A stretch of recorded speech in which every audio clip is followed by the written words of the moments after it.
Ghost hunters, जिन्हें paranormal investigators भी कहा जाता है, उनके पास कई ऐसे गैजेट्स होते हैं कि वो जान सकते हैं कि कौन सी जगह भूतिया है या नहीं। असल में जो जगह भूतिया होती है वहाँ पर नकारात्मक ऊर्जा बहुत ज़्यादा होती है, इलेक्ट्रोमैग्नेटिक फील्ड की मात्रा वहाँ पर ज़्यादा महसूस होती है। तो उन गैजेट्स से वो ये भांप सकते हैं कि इस जगह पर कोई ऐसी नेगेटिव एनर्जी मौजूद है या नहीं, और उसके बाद वो उसे कैप्चर करने की कोशिश करते हैं। लेकिन जो छलावे होते हैं वो भूत प्रेत की श्रेणी में नहीं आते, वो जीव की श्रेणी में आते हैं, यानी वो जिंदा जीव ही हैं लेकिन रूप बदल सकते हैं। पैरानॉर्मल इन्वेस्टिगेटर अगर एक छलावे को पकड़ने की कोशिश करें तो उनके साथ क्या होगा?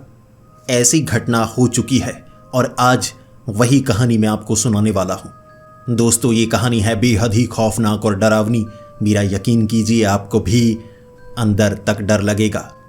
तो हेडफोन लगा लीजिए, कमरे की लाइट्स ऑफ कर लीजिए, क्योंकि ये वक्त हो रहा है डरने का। तो ये कहानी है परेश और जतिन की, जो कि महाराष्ट्र के मुंबई शहर के रहने वाले हैं। और वहाँ पर जो परेश थे वो सबसे पहले एक कंप्यूटर प्रोग्रामर थे। अब उन्हें अच्छी जॉब ज़रूर मिल गई थी, लेकिन उनका रुझान इस तरफ था भूत प्रेत की जानकारी इकट्ठा करना। और उनका दोस्त बना जतिन, जो कि मैकेनिकल इंजीनियर था। अब दोनों ने मिलकर कुछ ऐसे गैजेट्स बनाए जिससे सकारात्मक ऊर्जा या नकारात्मक ऊर्जा को पहचाना जा सके, यानी कि इलेक्ट्रोमैग्नेटिक फील्ड को वो जान सकते हैं। फिर उन्होंने ऐसी संस्था को ज्वाइन किया जिसमें कई पैरानॉर्मल इन्वेस्टिगेटर थे, और उन्हें पता लगा कि इससे कमाई भी की जा सकती है और इसे अपना करियर भी बनाया जा सकता है। अब इसके लिए उन्हें पैरानॉर्मल इन्वेस्टिगेशन की संस्था में रजिस्टर करना होगा। ऐसा उन्होंने कर लिया था। फिर जहाँ पर भी वो रिसर्च करने के लिए जाते, यानी कि ढूंढने के लिए जाते कि वहाँ पर भूत प्रेत हैं या नहीं, उसकी एक फाइल तैयार करनी पड़ती। जब वो उस फाइल को रजिस्टर करते तो उनकी कुछ कमाई होती। बाकी जहाँ पर वो गए हैं वहाँ पर लोग भी उनकी कुछ मदद कर दिया करते। अब जिन्होंने बुलाया है उन्हें कुछ कीमत भी देनी पड़ती। अब इसमें दोनों की कमाई अच्छी होने लगी तो दोनों ने अपनी जॉब छोड़ दी, बल्कि इसे अपना कैरियर बना लिया। अब क्या, महाराष्ट्र के कई ऐसे हिस्से हैं जहाँ पर भूत प्रेत की कहानियाँ सुनाई जाती हैं, तो दोनों वहाँ पर पहुँच जाया करते थे। गैजेट्स उनके पास थे और वो बताते हैं कि कभी कभी कुछ जगह ऐसी होती हैं कि जहाँ पर भूत प्रेत नहीं होते, तो उन्हें कुछ ऐसा करना पड़ता है जिससे लोगों को लगे कि ये जगह भूतिया है। इसके लिए कुछ ऐसे गैजेट्स जो कि झूठे कह सकते हैं उनका इस्तेमाल करना पड़ता है, और ऐसे उनका कैरियर अच्छा चमकने लगा था। लेकिन इस बार उन्हें बिहार से कॉल आई थी। बिहार के गांव के पास लोगों का मानना था कि भूत प्रेत भी रहती हैं, एक छलावा भी रहता है। काफ़ी ऐसी प्रेत आत्माएं वगैरह हैं कि हर किसी के साथ अलग सी घटना होती है। तो दोनों को लगा कि किस्सा तो काफ़ी मज़ेदार लगता है, अगर हम वहाँ पर जाएं और हम एक रिसर्च फाइल तैयार करें कई भूतों की, छलावे की, तो कई ऐसी एंटिटीज़ उस फाइल में आएंगी तो उसकी कीमत अच्छी मिलेगी। बाकी गांव में हमें खुद फ़ोन करके बुलाया गया है तो वहाँ से भी कुछ रुपए मिल सकते हैं। तो इसीलिए दोनों बिहार में पहुँच चुके थे उस गाँव में। अब कुछ दिन वो वहाँ पर रहना चाहते थे तो उन्होंने अपना पूरा सेटअप एक घर में लगाया। गांव वाले अच्छे थे जो मदद कर रहे थे, और पहली ही रात वो चाहते थे कि वहाँ जाकर कुछ ना कुछ ऐसा पाएं, गांव वालों को दिखाएं कि यहाँ पर वो मौजूद है। गांव वाले कहते थे कि एक छलावा है, कुछ लोग कहते कि भूत प्रेत हैं, कुछ कहते कि चुड़ैल का वास है, क्योंकि घटनाएं अलग होती थी और हर बार नहीं होती थी, हर किसी के साथ नहीं होती थी। तो परेश ने कहा कि पहले तो सबूत इकट्ठे करने हैं कि यहाँ पर भूतिया घटना होती भी है या नहीं। अब पैरानॉर्मल इन्वेस्टिगेशन का सबसे पहला स्टेप होता है कि ये पता करना कि घटनाएं हो भी रही हैं, ऐसा तो नहीं सब कुछ झूठ है। ज़्यादातर 90% उन्हें झूठी घटनाओं के बारे में पता लगता है, लेकिन फाइल तो तैयार करनी पड़ती है ना। आने जाने का खर्च हो गया, अब कई दिन वहाँ पर बिताने हैं। तो असल में बाद में कुछ ना निकला कि भूत प्रेत नहीं है, तो उनकी ना तो कमाई होगी ना रिसर्च फाइल तैयार होगी। तो कुछ चीज़ें वो खुद बनाया करते थे जिससे सामने वाले को लगे कि वहाँ पर भूत मौजूद है। इसीलिए परेश ने क्या किया, दिन के वक्त वो जो साइट थी ना वो अकेले घूमने के लिए गया, और वहाँ पर उसने कोई ख़ास जगह थी जहाँ पर निशान लगाए, और दिन के वक्त उसने तैयारी कर ली कि एक पेड़ के नीचे स्पीकर लगाना है, एक पेड़ के पीछे कपड़ा लटकाना है। अब एक पेड़ के पास कुछ और रखना है जिससे कि सबको लगे कि यहाँ कुछ हो रहा है और लोगों को डरा देना है। बाकी गैजेट्स ऐसे थे जिसमें नीचे बटन दबाओ तो अपने आप हरकत होने लगती थी। पहली रात ये सब करना है ताकि सबको लगे कि भूत प्रेत है। उसके बाद इन्वेस्टिगेशन में थोड़ा हमें आसानी होगी। तो रात का वक्त हो गया था। परेश ने अब जतिन को कहा कि तुम तो यहीं पर रहना, क्योंकि जो जतिन था ना वो डरा करता था और कई बार पीछे से काम उसे करने पड़ते थे। यानी कि जतिन को रात के वक्त एक छोटा काम करना था। उसे एक ना रेडियम वाला पतंग था जो कि उस जगह से थोड़ा दूर उड़ाना था। तो हवा में उस पतंग को उड़ाना था ताकि सबको लगे कि देखो वो कोई भूत है, वो चुड़ैल है, उड़ती हुई जा रही है। उसकी वीडियो वो बना लिया करते थे। हर बार रेडियम वाली पतंग अलग बनाते थे। तो यहाँ वो चाहते थे कि रेडियम वाली पतंग जब उड़ती हुई ऊपर नजर आए ना, अब अंधेरे में किसी को वो धागा या डोर तो नजर आएगी नहीं, उड़ता हुआ पतंग नजर आएगा तो सब डर जाएंगे। तो गवाह हो जाएंगे हमारे पास कि इन्होंने देखा है। बाद में कोई और भी आए, कौन सा पता लगा पाएगा कि उड़ता हुआ कोई नजर आया था या नहीं। तो उन्होंने जो जतिन था उसे कह दिया तुम यहाँ पर रुकना, और जतिन को इशारा कर दिया कि 9:30 बजे ना पीछे से आ जाना, फिर वो पतंग को उड़ाना, बस 5 मिनट के लिए पतंग को उड़ाना है। आगे वाले वो टूटे फूटे घर है ना जहाँ पर वो छल्लावा भूत वगैरह देखे जाते हैं, गांव से बाहर वाला इलाका, उसके ऊपर 2-3 बार उड़ाना, फिर खींच कर ऐसे ही रख लेना, जल्दी से वहाँ से निकलना। और उस बैग को उन्होंने वहाँ पर रखा हुआ था ताकि यहाँ से बैग ले जाते हुए कोई देखे ना, बल्कि जतिन कह देगा कि मैं इस तरफ देखने के लिए जाता हूँ, मैं उस तरफ देखने के लिए जाता हूँ, मदद के लिए जाऊँगा। खाली हाथ होगा तो कोई शक नहीं करेगा। जो परेश था उसने मुखिया से बात कर ली थी। अब मुखिया जाने वाला था, 3 और लोग थे जो कि परेश के साथ होते। तो ये 4 लोग जिनमें परेश भी शामिल था वो उस जगह बढ़ने लगे। वहाँ कुछ खंडहर बने हुए थे और लोग कहते हैं कि इन खंडहरों के पास जो भी जाता है उसके साथ कोई ना कोई ऐसी घटना होती है। तो जो परेश था वो आगे आगे जा रहा। उसने एक बड़ा गैजेट था जो हाथ में पकड़ा हुआ, इलेक्ट्रोमैग्नेटिक फील्ड को भांपने के लिए। अब उसकी मात्रा जब बढ़ती उसका मतलब ये होता कि यहाँ पर कोई नकारात्मक ऊर्जा है। अब कमाल की बात थी कि बिजली की तारें उस तरफ से निकलती थी और वहाँ पर एक ट्रांसफार्मर लगा हुआ था। अब ये जो इलेक्ट्रोमैग्नेटिक फील्ड का जो गैजेट होता है, मशीन होती है, उसकी रीडिंग बढ़ेगी ही जहाँ पर कोई ट्रांसफार्मर लगा है। तो तारें बिजली की हैं, इन्हीं से इलेक्ट्रोमैग्नेटिक जो फील्ड है वो क्रिएट होती है। तो यहाँ पर वो जो मशीन है वो सही से काम करेगी नहीं, उसमें रीडिंग अपने आप बढ़ रही थी। तो पहले ही उस खंडहर से ये रीडिंग बढ़ने लगी। जो परेश था वो सोचने लगा कि मैं इन्हें डरा तो सकता हूँ कि रीडिंग बढ़ रही है, लेकिन फिर अगर कोई यहाँ पर आया इसकी सतता जानने के लिए तो वो कहेगा यहाँ तो ट्रांसफार्मर लगा हुआ है, बिजली की तारें निकलती हैं, उसे इसके बारे में पता होगा। वो कह देगा कि वो तो झूठे हैं, तारों के नीचे रीडिंग बढ़ी थी तो उन्होंने कह दिया होगा कि यहाँ पर भूत प्रेत का साया है। तो परेश ने लंबी सोची और कहा, देखिए इस समय रीडिंग बढ़ रही है लेकिन यहाँ कोई भूत वूत नहीं है। ये मशीन में इलेक्ट्रोमैग्नेटिक फील्ड आती है, ठीक है, तो उसकी रीडिंग ये बताता है ये बढ़ रही है। इसका मतलब ये है कि भूत प्रेत भी हो सकते हैं या बिजली की तारें या ट्रांसफार्मर नज़दीक है। बताइए क्या चीज़ है नज़दीक? गांव वालों ने कह दिया ट्रांसफार्मर। तो गांव वाले भरोसा करने लगे कि अच्छा इंसान है, सच बोल रहा है। फिर उन तारों से वो आगे निकले। आगे ना कोई तारें थी ना कोई ट्रांसफार्मर। अब वहाँ पर रीडिंग बढ़ने वाली नहीं थी।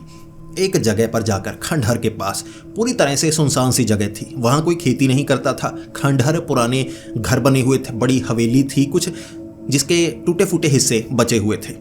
तो वहाँ पर नीचे से बटन दबाया, थोड़ी सी रीडिंग बढ़ी तो गांव वाले डरने लगे। मुखिया कहने लगे हमें जाने दो, हमें जाने दो। इस पर जो परेश था कहने लगा मैं आपके साथ हूँ ना, कुछ नहीं होने वाला।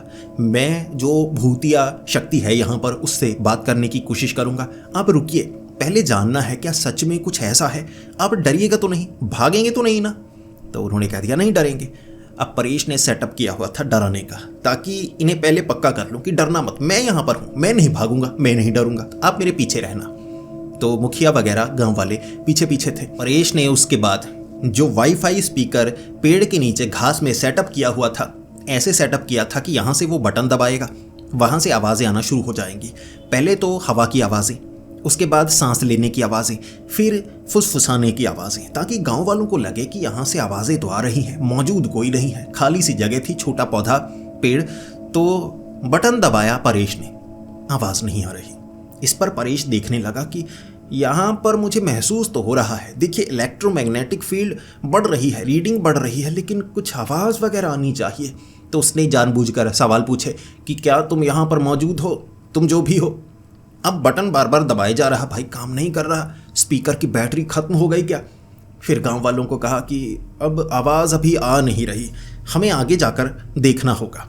तो गांव वालों को वहाँ रुकने के लिए कहा, तो वहाँ इधर उधर जाकर वो मीटर लेकर घूमने लगा। असल में वो स्पीकर को निकालना चाहता था, बटन दबाना चाहता था, कहीं ऑफ तो नहीं रह गया।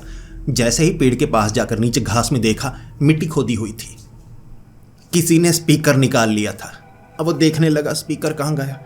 18,000 का वाईफाई स्पीकर था, जिससे बटन दबाते दूर अपने आप वो स्टार्ट हो जाता, किसी ने चुरा लिया था। अब जो परेश दिल बैठा बैठा जा रहा, 18,000 का नुकसान हो गया, कोई स्पीकर निकाल कर ले गया। अब किसी को क्या पता यहाँ पर स्पीकर रखा है। अच्छा, तो ऐसा होगा स्पीकर ऑन रह गया होगा, हल्की हल्की आवाज़ आ रही होगी, किसी ने देखा होगा, स्पीकर है तो ऑफ करके निकाल के ले गया। अब मैं ढूंढूंगा भी कहाँ से, महंगे वाला स्पीकर है, चलो अब क्या ही कर सकते हैं। तो वो गांव वालों के पास आया और कहने लगा, मुझे नहीं लगता कि यहाँ पर कोई भूत या शक्ति है, देखिए रीडिंग कम हो गई, लगता है वो आगे बढ़ रही है, तो हमें आगे जाना चाहिए। अब आगे पेड़ पर एक सेटअप किया हुआ था, एक धागा ऊपर से नीचे लटकाया हुआ, एक डंडे के साथ बांधा, एक धागा इस तरफ और उसके ऊपर रेशम का कपड़ा ऐसे लटकाया कि जैसे कोई औरत नजर आए, और हवा के कारण जब वो उड़ेगा ना, ऐसे उड़ेगा, सामने आएगा पीछे चला जाएगा, ऐसे उड़ेगा आगे आएगा पीछे चला जाएगा। तो मैं गांव वालों को कहूंगा कि देखो वो एक चुड़ैल है, करीब मत जाना, ये नुकसान पहुंचा सकती है। तो ऐसे गवाह तैयार हो जाएंगे कि उन्होंने देखा है। फिर मैं क्या करूंगा, आगे जाऊंगा, वो जो डंडा था ना वो लकड़ी का नहीं था, जैसे बड़ा डंडा जिसे ऐसे दबाने पर एक के बीच एक चला जाए तो छोटा हो जाए, धागे को खींचकर वो तोड़ देगा तो जेब में डालेगा, क्योंकि रेशम का कपड़ा है तो ऐसे इकट्ठा करेगा तो इतना हो जाएगा। तो डंडे को जेब में डाला, रेशम के कपड़े को जेब में डाला पेड़ के पीछे से, तो फिर कहेगा देखिए मैंने उसके साथ कांटेक्ट करने की कोशिश तो की लेकिन यहाँ से वो गायब हो गई, ऐसा कहेगा। तो ये सेटअप किया हुआ था डराने के लिए। जैसे ही उस पेड़ के पास पहुंचे, वहां कोई कपड़ा मौजूद नहीं। बार बार जो परेश था कह रहा, नीचे से बटन दबाकर, रीडिंग बढ़ रही है, रीडिंग बढ़ रही है, ये इतनी हाई रीडिंग एक चुड़ैल की होती है, यहाँ चुड़ैल होनी चाहिए, चुड़ैल होनी चाहिए। पेड़ की तरफ इशारा किया, वहाँ से कोई कपड़ा आगे की तरफ नहीं हिल रहा। तो परेश को लगा कि गांव वालों को कहता हूँ आप यहाँ छिपकर थोड़े खड़े हो जाइए, देखना कि जब आप भागते हैं ना तो नकारात्मक ऊर्जा पीछा करने लगती है, तो भागना मत जब तक मैं यहाँ पर मौजूद हूँ। परेश आगे गया, ये सोच रहा था कि कपड़ा कहीं फंस गया होगा, मैं आगे की तरफ खोल दूंगा और खुद पीछे गिरूंगा और कहूँगा डरना मत, ये मुझसे बात करना चाहती है, तो कपड़ा हिलने लगेगा, उनके सामने गवाह बन जाएगा, फिर मैं गायब कर दूंगा, उन्हें बुलाऊंगा कि यहाँ तो कुछ नहीं है, देखो वो चीज़ गायब हो गई। वहाँ पर पहुँचा, भाई ना वो डंडा, ना धागा, ना कपड़ा, कुछ भी मौजूद नहीं। किसी ने तोड़ा उठाया, जेब में डाला और वो निकल गया होगा। इस पर परेश कहने लगा, कैसा गांव है, रात के वक्त यहाँ कौन आया, चीज़ें चुरा कर ले गया, लेकिन इस तरफ आता हुआ कोई नज़र तो आया नहीं था। ये वाला स्टेप भी नहीं होगा। अब रेशम महंगे वाला वो कपड़ा रखा था जो पूरी तरह से काला था। रेशम का कपड़ा इकट्ठा होकर बहुत छोटा हो जाता है, इसीलिए रेशम का चुनाव किया था, लेकिन रेशम का कपड़ा महंगा भी होता है। अब इसमें भी काफ़ी नुकसान हुआ, डंडा भी अच्छे वाला था। फिर थोड़ा रोने लगा परेश की, अब क्या करें, यहाँ तो चीज़ें चुराई गई हैं, चलो कुछ नहीं, पतंग तो उड़ाएगा ना। अब टाइम होने वाला है तो मैं जल्दी से आगे चलता हूँ, तो रेडियम वाला पतंग उड़ता हुआ नजर आएगा जो पीछे बैग में छिपा कर रखा है। परेश ने कहा कि वो चुड़ैल की ताकत यहाँ पर है ज़रूर, लेकिन मैं उससे कांटेक्ट नहीं कर पा रहा हूँ, थोड़ा आगे जाना होगा, कोई देखते हैं हमें कुछ महसूस होता है या नहीं। अब वो गांव वाले कहने लगे कि चलो ये चेक कर रहा है। गवाह बनाया नहीं जा सकता था उन्हें, फाइल तैयार नहीं की जा सकती थी, बिना गवाहों के पैरानॉर्मल इन्वेस्टिगेशन की फाइल को तैयार नहीं किया जा सकता, क्योंकि कई बार पैरानॉर्मल इन्वेस्टिगेटर झूठी कहानियां बना देते हैं, तो गवाह तो चाहिए जो कि उस जगह के होने चाहिए। परेश आगे लेकर गया, कोई पतंग नहीं उड़ रहा। थोड़ी देर बाद जो अब जतिन था वो पास आया परेश के, और परेश को कहने लगा कि क्या यहाँ पर कुछ नज़र आ रहा है, मुझे लगा आपकी मदद करनी चाहिए। परेश ने कहा उसके करीब जाकर, तो वो जो उड़ने वाला था वो कहाँ है। जतिन कह रहा, बैग मौजूद नहीं, वहाँ पेड़ के पीछे छिपाया था, मैं निकालने के लिए गया, बैग मौजूद नहीं है। परेश कहने लगा, सारा का सारा सामान चुरा लिया। ये कैसी जगह है, यहाँ कोई भूत प्रेत मौजूद भी है या बस चोर ही मौजूद है, सारा का सारा सामान उठा कर ले गए, अब क्या करें। इसके बाद परेश ने गांव वालों को कहा कि लगता है आज रात इन्वेस्टिगेशन में कोई खास फ़ायदा नहीं होने वाला, एक चीज़ हम कर सकते हैं। अब यहाँ पर कभी कभी जब इंसानी सकारात्मक ऊर्जा आसपास हो तो नकारात्मक ऊर्जा खुद को उजागर नहीं करती, तो हम यहाँ पर कैमरा लगाते हैं, खुद पीछे स्क्रीन में देखते हैं। अब लैपटॉप में देखेंगे दूर से, ताकि हमें यहाँ करीब जाने की कोई ज़रूरत ना पड़े। अब उन्होंने एक तरकीब बनाई हुई थी कि जो जतिन है वो कुछ देर बाद ना बाथरूम का बहाना लगाकर दूर जाएगा, आगे ना किसी चीज़ को फेंकेगा कैमरे के सामने, तो लगेगा अरे किसी ने पत्थर फेंका, अरे किसी ने कपड़ा फेंका, अरे किसी ने लिफाफा फेंका, तो वो रिकॉर्डिंग में आ जाएगा। अब जैसे ही उन्होंने कैमरा एक खंडहर दीवार के ऊपर लगा दिया, ये वाईफाई कैमरा था, काफ़ी दूर से रिकॉर्डिंग की जा सकती थी, तो लगभग 100-150 मीटर वो दूर आ गए गांव के आगे वाले हिस्से में। वहाँ पर लैपटॉप लगाया, टेबल के ऊपर रखा, गांव वाले वहाँ पर मौजूद। देखने लगा जो परेश था पूरा सेटअप करके कि देखना अब यहाँ पर आपको घंटों इंतज़ार करना पड़ेगा, ये काम आसानी वाला नहीं है।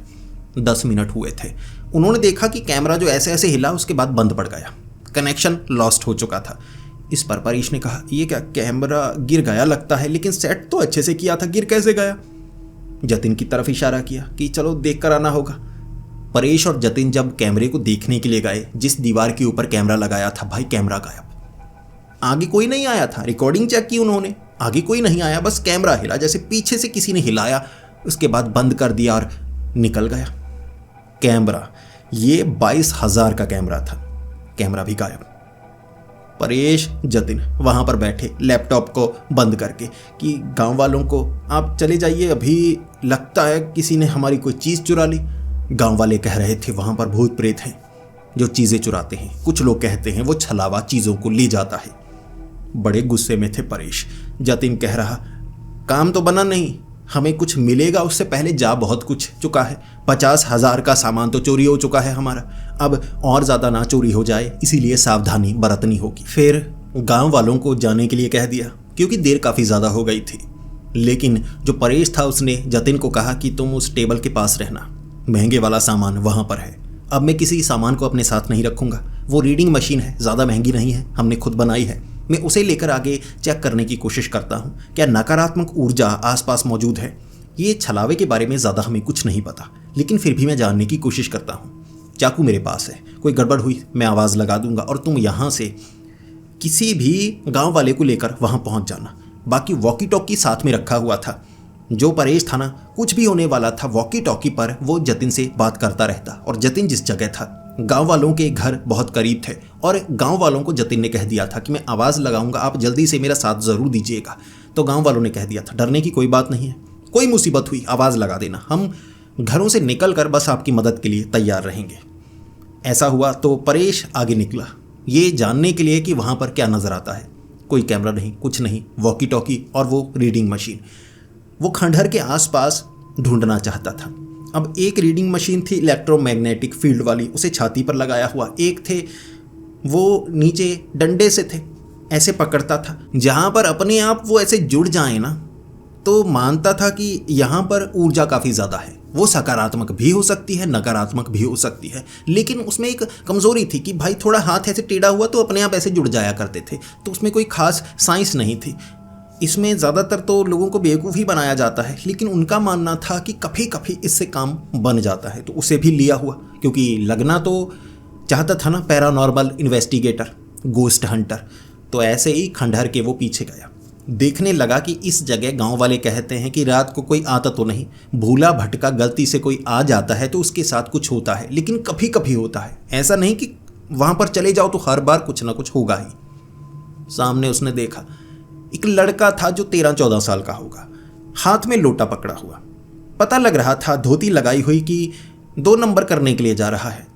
तो जो अब परेश था उसके पास गया और कहने लगा, वो चलकर जा रहा, वो डर गया, वो कहने लगा भूत भूत। तो परेश ने कहा कि ये मैं हूँ परेश, सुना होगा मेरे बारे में, गोस्ट हंटर, हम गांव में आए हुए हैं। उसने कहा जी।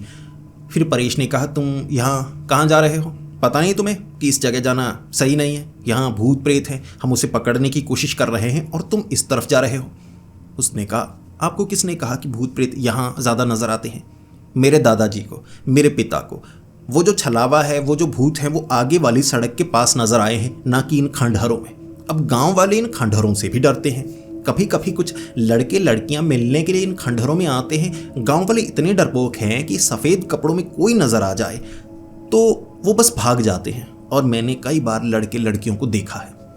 तो परेश कहने लगा कि लगता है गांव वालों से ज़्यादा तो तुम्हें पता है, तो बताओ मुझे वो जगह कहाँ पर है। उस लड़की ने कहा, देखिए मैं वो जगह दिखा दूंगा, लेकिन वहाँ जाऊँगा नहीं, मैं निकलूँगा क्योंकि मेरा पेट बहुत गुड़गुड़ कर रहा है, मुझे ज़रूरी काम के लिए जाना है। देखिए सबूत के तौर पर लोटा मेरे हाथ में है। परेश ने कहा, बिल्कुल, जगह दिखा दो, बाकी काम मेरा। तो जो परेश था उसने वॉकी टॉकी पर जतिन को ये बता दिया। वो लड़का आगे आगे बढ़ने लगा। परेश थोड़ा पीछे था, सामान को संभाल भी रहा था। वो लड़का तेजी से आगे बढ़ रहा, और जो परेश था वो चाहता भी था लड़का थोड़ा आगे रहे ताकि वो दिखा दे वो जगह। पहले मैं ना पहुंचूं, लड़का पहुंचे। वो लड़का तो एक जगह से निकल चुका था, परेश का सारा ध्यान आगे ही था। परेश ने देखा ही नहीं कि नीचे एक छोटा नाला था। जितनी गंदगी थी गाँव की, जितनी नालियाँ थी, वो नाले में पड़ती थी, और आगे एक पुराना तालाब था, गंदा बड़ा तालाब। तो वहाँ वो नाले का पानी पहुँचता था, तो सीधा नाले में थप। नाला काफ़ी गहरा था, यहाँ तक वो घुस चुका था, सारा सामान उसमें, वॉकी टॉकी उसमें। अब वो नाला जो था ना छोटा था, ज़्यादा बड़ा नहीं, इतना होगा। अब उसके ऊपर घास आई हुई, थोड़े पौधे निकले हुए, तो ऐसे घास काफ़ी निकली हुई, तो ऐसा लग रहा सपाट जगह है। अब वो लड़का तो बड़े आसानी से निकल चुका था। परेश उस नाले में, अब सामान उसमें, वॉकी टॉकी तो खराब हो गया उसका। गंदे नाले में आप सोच ही सकते हैं कितनी गंदगी होती है। बाहर निकला, खुद भी गंदा था, सामान आधा बीच में, हाथ डाल डाल कर निकालने की कोशिश कर रहा, लेकिन जो माल था ना नीचे, उसके बीच से उसका जो ज़रूरी सामान था निकल नहीं पा रहा। तो उसे समझ में आ गया अब निकालने का कोई खास फ़ायदा नहीं होगा। दिन के वक्त गांव वालों को कहकर कोशिश कर लूँगा, लेकिन इलेक्ट्रॉनिक सामान है ना, निकालने से भी कोई खास फ़ायदा नहीं होने वाला। बाहर निकलकर उस बच्चे को, उस लड़के को वो गालियाँ देना चाहता था। लड़का नज़र नहीं आया, पता नहीं कहाँ गया। आगे जाकर देखा, सड़क के पास देखा, लड़का वहाँ भी नहीं। अब खंडहरों के आसपास देखा कि कहाँ 2 नंबर कर रहा होगा, पकड़ूंगा ऐसे नंगे को ही पीटूंगा। वो लड़का नहीं मिला। परेश ऐसा ही गंदा वापिस आया। जतिन पूछ रहा कि क्या हुआ, मैं आपको पूछ रहा था, कुछ आवाज़ नहीं आ रही थी, फिर सिग्नल ही कट गया, क्या हुआ? तो परेश ने पूरी बात बताई। तो जतिन कहने लगा कि ये गाँव वाले मुझे सही नहीं लगते, जानबूझकर हमें फंसा रहे हैं या हमारी चीज़ें चुरा रहे हैं। अब ये सामान भी हमारे हाथ से गया, चलो खराब हो गया, लेकिन गया तो। इसके बाद जो परेश था उसे शक था कि आज रात कुछ और गड़बड़ भी हो सकती है।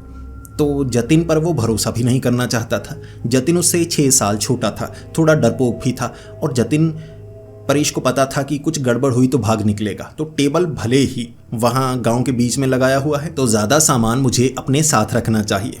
जब ये मेरे साथ हो तभी से मैं बैग पकड़ा सकता हूँ, वैसे ये लैपटॉप वगैरह ऐसे नहीं पकड़ाऊँगा। गांव वाले पीट कर चुरा कर ले गए तो मुझे गांव वालों पर भरोसा नहीं है। तो जो परेश था उसने क्या किया, जो बैग थे, लैपटॉप वगैरह अपने बैग में डाले और कंधे पर टांग लिए। फिर एक और इलेक्ट्रोमैग्नेटिक फील्ड वाली वो जो मशीन थी ना, उसे लेकर उस खंडहर में आगे वाले हिस्से में देखने लगा। अब उसे लग रहा था कि जो घटनाएं होती हैं यहीं पर होती हैं, वो लड़का झूठ बोल रहा है। वहाँ पर वो देखता गया, आधी रात का वक्त हो गया था, 1 या 2 बजे होंगे। तो ऐसे ही घूम रहा। जतिन टेबल के पास था। अब वहाँ कोई खास सामान था ही नहीं, सस्ते वाला था खाने पीने का सामान, लेकिन जतिन यहाँ आना नहीं चाहता था। परेश निडर था, जतिन वहीं पर बैठना चाहता था। अब जो परेश था वो वहाँ पर पहुँचा और सोच रहा कि कल गाँव वालों के सामने क्या करूँ कि जिससे उन्हें यकीन हो जाए कि यहाँ से कोई भूत गया उड़ता हुआ कपड़ा निकालेंगे, लेकिन सस्ते वाला कोई चुरा कर ना ले जाए, और गांव वालों को मैं भगा दूंगा। बाद में उस कपड़े को निकाल लेना है, सबूत नहीं छोड़ना है। ऐसा ना हो बाद में धागा मिल जाए, कपड़ा मिल जाए तो लोग कहेंगे इन्होंने बेवकूफ़ बनाया है। तो रात को ये सोचता, पीछे से जो जतिन था भागता हुआ आया, भैया भैया सामान चोरी कर लिया, सामान चोरी कर लिया, वो गाँव वाले हैं, वहाँ टेबल तोड़ रहे हैं, मुझे पीट रहे हैं, जल्दी चलिए। तो परेश कहने लगा ऐसा है, मुझे शक था गाँव वालों पर। जतिन ने कहा सामान पकड़ाइए, आप आगे हो जाइए, मैं सामान लेकर आता हूँ। इस पर जो परेश था उसने वो बैग उतारा, जल्दी से जतिन को पकड़ाया और भागने लगा। पीछे जो जतिन था वो बैग डाल रहा। परेश जल्दी से टेबल के पास पहुंचा। जैसे ही टेबल के पास पहुंचा, जतिन टेबल के पास कुर्सी पर बैठा हुआ, सामने टोकरी में सलाद रखा हुआ था, सलाद खा रहा। परेश ने कहा तू यहाँ पहले कैसे पहुंचा, और तू कह रहा था सामान तोड़ दिया, गाँव वाले पीट रहे हैं।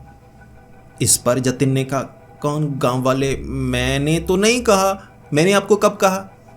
परेश ने कहा अभी तुम मेरे पास आया था, तू बोल रहा था ये सब हुआ है। जतिन मानने को तैयार नहीं। परेश ने कहा सामान कहाँ है?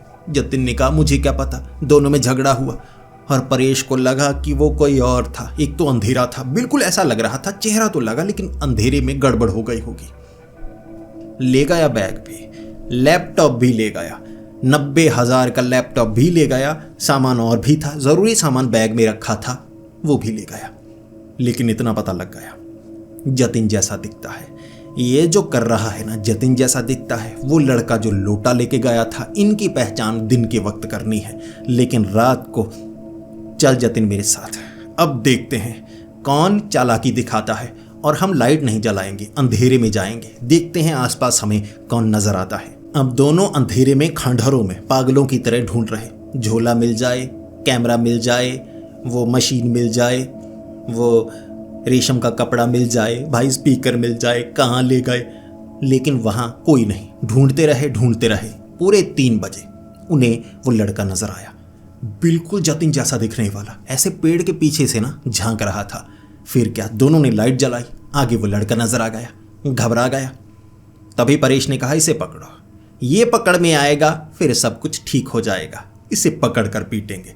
एक तरफ जतिन, एक तरफ परेश पीछे भागने लगे कि इसने पागल बनाया है, कोई छलावा वगैरह कुछ नहीं होता।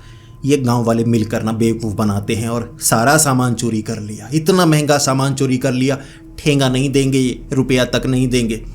वो पीछे पीछे दोनों पकड़ने की कोशिश कर रहे। अब वो बिल्कुल जतिन जैसा दिखता था, कपड़े भी लगभग वैसे पहने हुए, लेकिन सस्ते।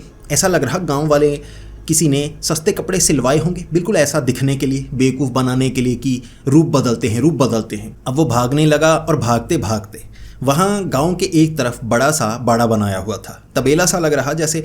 तो वहाँ लकड़ी को फांद कर वो अंदर पहुँच गया। तो जो जतिन था, परेश, दोनों अंदर पहुँच गए, बिल्कुल बीच में पहुँचा और टॉर्च उसके ऊपर, दोनों रोशनी मार रहे। फिर परेश ने कहा, अब बचकर कहाँ जाएगा, छलावा, भूत, प्रेत, अब तू बचने वाला नहीं, बता हमारा सामान कहाँ है। वहां पर वो खड़ा था, बिल्कुल जतिन जैसा दिखने वाला, सामने दोनों के। उसने अपना रूप बदला, वो परेश जैसा बन गया, उसका चेहरा लंबा हो गया। देखते रह गए दोनों, ये क्या, ये तो रूप बदल सकता है। अब वो जो बाड़ा था ना, वो भैंसों और सांड का बाड़ा था। सांड कई थे जो बांधे नहीं गए थे, उसके बीच में रखे गए थे। भाई सांड उठा कर पटक रहे थे। जतिन तो पतला था, उठाकर ऐसे उड़ाकर मारा था उसे। जो परेश था वो भाग रहा, किनारे पर लग रहा। बड़े बड़े सींग थे, गलत जगह पर घुस सकते थे, लेकिन उठाकर पटका। सींग तो ज़्यादा घुसे नहीं, चोट ज़्यादा लगी, लेकिन किसी तरह फांद कर वो निकल गए, बचाते हुए जिंदा। ये भी पता लग गया कि भाई वो छलावा है, रूप बदल सकता है। और जाते वक्त कहकर गया है, आओ ना हमारा बिहार में। फिर वो खाली हाथ है, फटे हुए कपड़े, सामान छिन चुका था, पता भी लग चुका था, लेकिन सबूत कोई नहीं था, कोई फाइल तैयार नहीं कर सकते थे। सामान जा चुका था और गांव में उन्होंने रात बिताई। 5 बजे गांव वाले आए, वो रोने लगे, पीटने लगे और बताने लगे, छाती पीट पीट कर, ये हुआ हमारे साथ, ये हुआ। अब गांव वाले क्या मदद कर सकते थे। इकट्ठे करके उन्होंने 2500 रुपये दिए कि चलो इलाज करवाना है। कुछ रुपए उनके पास थे, ऐसे वहाँ से वो निकल पाए थे और दोबारा वहाँ ना जाने की कसम खाई थी उन्होंने। कैसा छलावा है, लूट लिया, पीट लिया, नंगा कर दिया, कपड़े फाड़ तक डाले, वो सांडों के साथ पिटवाया। दोबारा अगर वो वहाँ पर जाएंगे उससे ज़्यादा बुरा हो सकता है, क्योंकि छलावे के बारे में अब वो समझने लगे थे। ना सिर्फ वो रूप बदलता है, बल्कि ऐसे फंसाता है, आपके दिमाग के साथ खेलता है। लगता रहेगा कि वो बस पकड़ में आने वाला है, कोई छलावा नहीं है। और जब अपनी चाल वो चल देगा, आपके पास कोई रास्ता नहीं बचेगा, तब वो बताएगा वो एक छलावा है। दोनों समझ गए थे, इसीलिए चुपचाप वहाँ से निकले। भूत प्रेत को पकड़ने का काम करते थे। छलावा भूत नहीं होता, छलावा एक जीव होता है, ये समझ गए। तो दोस्तों, अब आप बताइए आपको ये कहानी कैसी लगी। छलावे होते ही इतने चालाक हैं, कोई साधारण इंसान जिसे छलावे के बारे में नहीं पता, वो तो छलावे को हरा नहीं सकता, बल्कि उसकी चाल में फंस जाएगा। आपको ये वीडियो पसंद आई है तो उसे लाइक और शेयर करें। ऐसी ही वीडियोस देखने के लिए हमारे इस चैनल को सब्सक्राइब कर लें। तो मिलते हैं अगली वीडियो में, तब तक के लिए डरते रहें।